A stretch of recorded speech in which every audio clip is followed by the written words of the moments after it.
강철선 목사의 내 영혼이 은총 입어.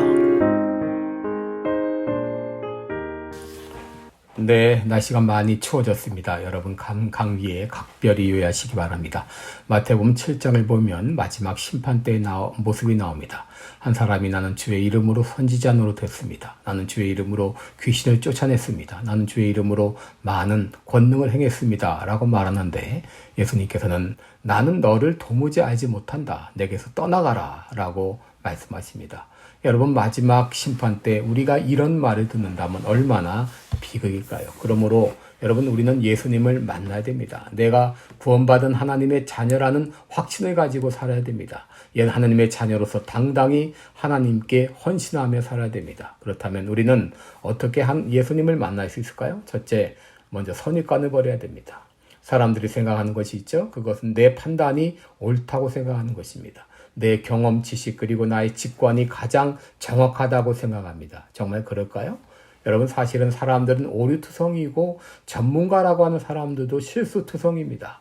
의사가 오진을 하고 판사가 오판을 합니다. 여러분 우리 모두는 편견을 가진 존재이고 편향성이 있다는 것을 인정해야 됩니다. 예수님은 외형적으로 별 볼 일 없는 분이었습니다. 그는 갈릴리 출신이었고 학교를 다닌 적이 없고 직업은 목수였습니다. 그의 부모 역시 별 볼 일 없는 사람이었습니다. 그분은 누가 메시아라고 인정할까요? 여러분 오셨던 예수님은 세상 죄를 지고 가는 하나님의 어린 양으로 오셨기 때문에 곰 모양도 없고 풍채도 없고 흠모할 만한 아름다움도 없고 사람들에게 멸시받고 실어버림 바되고 간고를 많이 겪고 질고를 아는 모습으로 오셔야 했습니다. 왜 그렇습니까? 누더기와 같은 나의 죄를 대신 뒤집어 쓰시기 위함이었죠. 그런데 당시 대제사장들과 당국자들은 예수님의 겉모습만 보고 예수님이 그리스도가 아니라 그렇게 말했던 것이죠. 둘째, 우리가 예수님을 믿으려면 예수님을 진지하게 찾아야 됩니다. 예수님 당시 대제사장과 바리새인들은 예수님을 그리스도로 인정하지 않았습니다. 그것은 갈릴리에서는 그리스도가 나오지 않는다고 했기 때문인 것이죠. 그런데 들려오는 소문은 예수님은 참 선지자다. 예수님은 그리스도다. 이렇게 사람들이 말하는 것을 봅니다.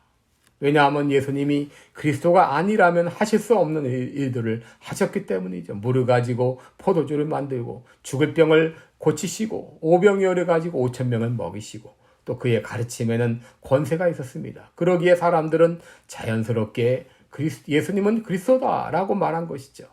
여러분 이런 소문이 들려오면 진정 예수님이 어떤 분인지 진지하게 알아보는 노력이 필요합니다. 그런데도 그들은 노력하기는커녕 오히려 하석들에게 예수를 체포해 오라고 명령했습니다. 그런데 이 하석들은 예수님을 잡아오지 못했죠. 그 이유는 46절에 있는 대로 그 사람이 말하는 것처럼 말한 사람은 이때까지 없었나이다. 이런 말을 들으면서도 대제사장과 바리새인들은 예수님에 대해서 진지하게 알아보려고 노력도 하지 않았어요. 그런데 진지하게 노력하는 한 바리새인이 있었습니다. 그의 이름은 니고데모입니다. 그는 바리새인이요 관원이었습니다. 어느 날 그가 예수님을 찾아갔습니다. 밤에 예수님을 찾아가서 랍비여, 우리가 당신은 하나님께로서 오신 선생인 줄 아나이다. 하나님이 함께 하시지 않으면 당신의 행하시는 이 표적을 아무라도 할 수 없음이니이다. 니고데모는 예수님께 말했습니다. 당신은 나사렛 출신입니다. 그리스도가 아닌 것으로 알고 있습니다. 그런데 당신을 통해서 일어나고 있는 일들은 뭡니까? 내가 잘못 알고 있는 거 아닙니까? 이 니고데모는 자신의 선입관으로 예수님을 판단하지 않고 직접 예수님을 찾아갔습니다. 그리고 그가 예수님을 만났을 때 예수님이 어떤 분이신지 분명히 알게 되었습니다. 그래서 51절에 그는 자신의 의사를 분명히 밝힙니다. 우리 율법은 사람의 말을 듣고 그 행한 것을 알기 전에 판결하느냐? 이 말은 우리가 법을 말하면서 사람이 하는 말만 듣고 그 행한 것을 제대로 조사도 안 해보고 판단하느냐 그 말입니다. 니고데모가 이런 말을 할 수 있었던 이유는 예수님이 어떤 분이신지 분명히 알았기 때문이죠. 그리고 후에 예수님이 돌아가셨을 때 그는 몰약과 침향 섞은 것을 그러니까 이 방부제 100근을 가지고 왔다. 어마어마한 돈이죠. 이 행위는 완전히 바리새인과 관원의 지위를 버리고 예수님의 제자로 살겠다고 하는 분명한 고백인 것이죠. 여러분, 예수님을 제대로 만난 사람은 이런 분명한 변화가 따르게 됩니다. 소설 벤허의 저자 루 월리스는 작가여 법률가여 장군이여 외교관의 직함을 가진 그런 소유자였어요. 그런데 그는 무신론자로서 철저히 기독교를 배척했습니다. 어느 정도 있는가 하게 되면 기독교가 허구다, 이것을 증명하기 위해서 책을 쓰기로 했습니다. 책의 제1장에서 그는 예수님에 대한 이야기는 허구입니다, 이런 내용을 담았습니다. 그리고 2장을 써내려갔습니다. 그런데 2장을 쓰는 중 예수가 그리스도라고 하는 것을 도저히 부인할 수가 없어서 무릎을 꿇고 당신은 나의 주, 나의 하나님입니다 라고 믿음을 고백했습니다. 그리고 나서 다시 쓴 책이 바로 벤허입니다. 이 책은 예수님의 신성을 증거하기 위해서 쓴 책이죠. 여러분은 진정 예수님을 만나셨나요? 그런데 예수님을 만났다고 하면서 아무 변화가 없다면 예수님을 제대로 만난 것이 아닙니다. 예수님을 제대로 만나야 됩니다.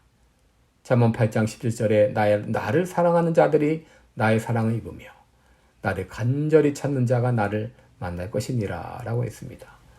예수님은 간절히 찾는 자를 만나 주십니다. 오늘 니고데모와 같이 간절히 예수님을 찾으시기 바랍니다. 우리 살아계신 우리 예수님께서는 분명히 나를 만나 주실 것입니다. 고맙습니다.